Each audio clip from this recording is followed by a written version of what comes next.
It's okay not to be okay. Pero para bang it's not really okay sa ating bansa?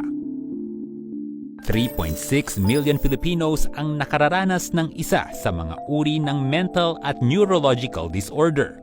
At 88 mental health cases lamang ang naire-report sa bawat 100,000 na Pilipino. Ang tanong tuloy, bakit maraming Pinoy ang hirap humingi ng tulong para sa mental health? Here's what you need to know. Mental health matters. Ang simpleng pagkalungkot maaring mauwi sa mas malalang karamdaman. Maraming uri ng mental health problems at disorder. Pinakakilala sa mga ito ang anxiety disorders, depression, paranoia, bipolar disorder, schizophrenia, obsessive-compulsive disorder o OCD, behavioral and emotional disorders lalo na sa mga bata, post-traumatic stress disorder, eating disorder, at psychosis. Ayon sa tugon ng masa survey ng Okta Research nitong March 2021, 28% ng mga Pilipino o 3 sa bawat 10 Pilipino ang nakakaranas ng emotional problems tulad ng stress o di kaya'y lubhang pagkalungkot. Sa kabila nito, marami pa rin ang hindi bukas sa tulong para sa kanilang mental health. Ayon sa isang systematic review ng Social Psychiatry and Psychiatric Epidemiology na Filipino Help Seeking for Mental Health Problems and Associated Barriers and Facilitators, ang stigma tungkol sa mental health bilang isang nakakahiyang sakit ang isa sa mga dahilang nagpe-prevent sa mga Pinoy na kumonsulta sa mga mental health professionals. So, malala siya in a sense na marami pa ring Pilipino ang hindi talaga informed kung ano yung mental health. It's alarming in a sense na it's affecting the people who needs mental health care.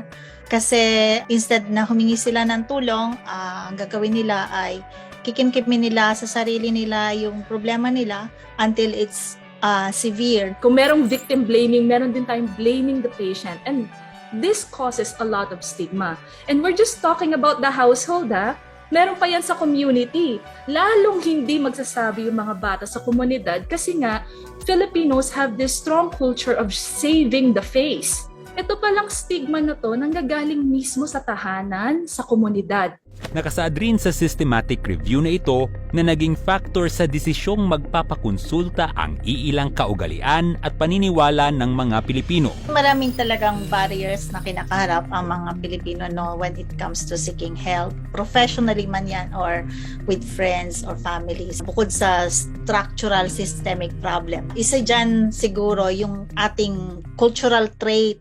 Ano nga ba ang behaviors and beliefs na nagsisilbing unhealthy coping mechanism ng mga Pinoy pagdating sa mental health?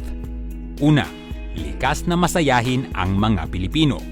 Nag-uugat dito kung bakit hindi iniinda ng mga Pinoy ang kahit simpleng pagkalungkot. Mapasaya lang ang kapwa, ngumiti kahit may problema, at lilipas din yan.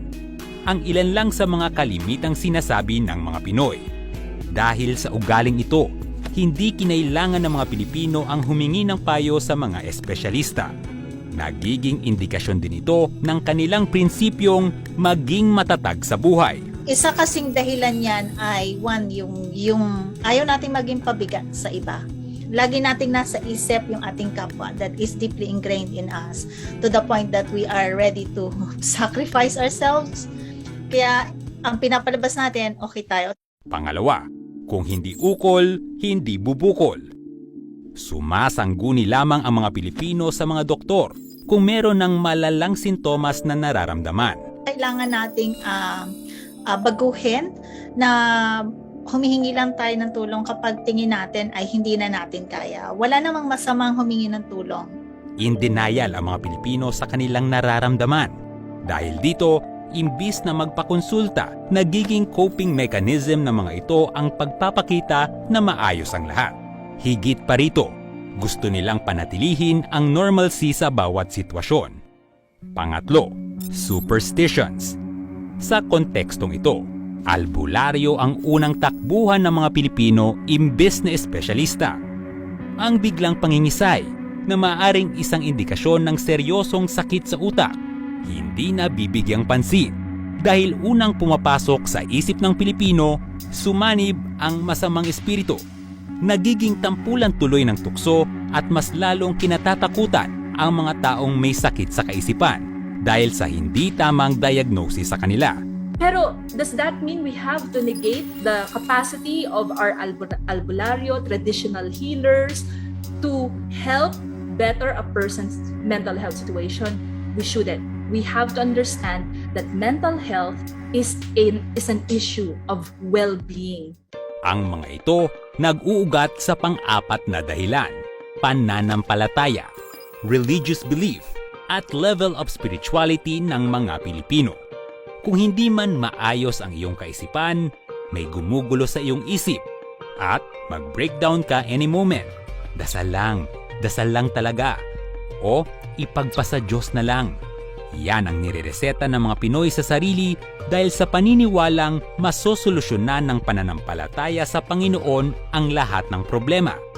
Kaya hindi na nagagawa ng maraming dumulog pa sa mga mental health facility dahil may simbahan na bukas para sa kanila. Bahagi din yan siguro ng kakulangan sa impormasyon ng mga tao kasi nga kulang na kulang din naman talaga yung pagpapaliwanag tungkol sa nature ng mental health and illness. May mga pagkakataon din naman na yung ating spiritual belief can actually help us. Cultural practice yun ng mga tao. Pero kailangan silang i-educate kung paano i-handle lalo yung mga malalalang cases. Ang pagkakaroon ng masasandalan tulad ng pamilya at kaibigan. Ang simpleng nandito lang ako lagi para sa iyo ay nagiging first level of comfort ng marami. Dahil napapagaan ang kanilang pakiramdam at nagkakaroon ng network of reliance ang mga Pilipino, hindi na nila nagagawang kausapin ang mental health doctors. Bagamat mainam ang social support sa mental health, nagiging protective factor ito para makapag-distress at isantabi ang ibang mas nakababahalang sintomas ng mental disorder. Kaya ang mainam pa ring approach dyan, yun nga, keep an open mind, laging magsabi na I'm here to support you kung kailangan mo ng tulong. But of course, we don't promise anything kasi ang siguro isang that could be disappointing and could possibly be triggering sa taong nagkakaroon ng problema sa mental health ay kung nag-promise ka ng support tapos in the end bibitiw ka. Is it helpful that we have several avenues wherein people are saying, I'm here to listen? And so the best thing to do during those times when someone is talking to you, someone is telling you what's going on, is to listen. Kung wala kang training, try not to give suggestions. Try to just listen and then provide the names, the actual names of these people, the institutions where these people are from, and provide assistance in reaching out to those people. Pero sa mas malalim na konteksto, ang mga dahilang ito ang nagiging first resort ng karamihang nakakaranas ng mental health problem dahil sa kakulangan naman ng suporta ng pamahalaan sa mental health ng bawat Pilipino. Idagdag pa ang kakulangan ng accessibility ng mga mental health centers. Ang nangyayari, like we treat mental health like it could be just a common flu na parang okay, hanggang ganito lang yung pwedeng i-provide na tulong when in fact mental health conditions are long-term conditions which would require long-term solutions and long-term assistance. Ayon sa latest data mula sa DOH at WHO, sa buong bansa, nasa 92% na ang occupancy rate.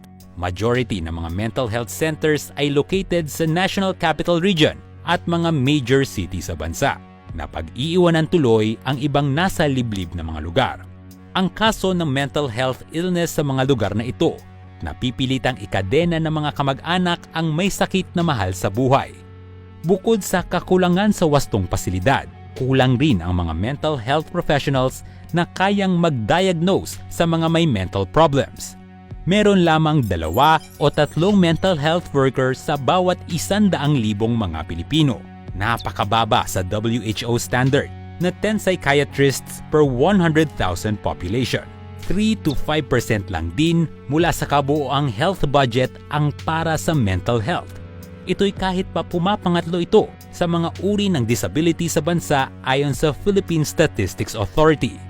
Nitong 2018 lang din naging batas ang Philippine Mental Health Act na layong pangalagaan ang mental health ng bawat Pilipino. Gawin itong accessible, mura at dekalidad. This is the systemic failure of the implementation of our Mental Health Act. The problem is, do we have the budget for it? So again, we need funding to train, large-scale training of youth leaders, of school organization leaders, community workers, community health workers. We need a large-scale training for those groups of people so that they can provide support when the professionals are still swamped with other cases. Sa tala naman ng National Center for Mental Health, nitong January hanggang July 2021, nakatanggap ang kanilang mental health hotline ng nasa 10,544 calls. Maaaring naging malaking factor nito ang pandemya. Hindi raw nakakabahala ang dumaraming tawag. Mas mainam daw ito at mas nagiging bukas na ang Pilipinong kumonsulta sa mga mental health professionals. We also need to recognize that each individual can be vulnerable. There's no harm in saying na lahat tayo ay posibleng magkaroon yan, dumaan sa ganyan. It's a recognition on our part na malaki din yung naitutulong. Tsaka syempre, idagdag pa yung sabi ko lagi, lack of information, lack of awareness. We have to let everyone in our society, in our community, to take part in building a society that is accepting and helpful towards the achievement of mental health. Tandaan na mental health matters. You matter. Ako si Regit Antonio para sa GMA News.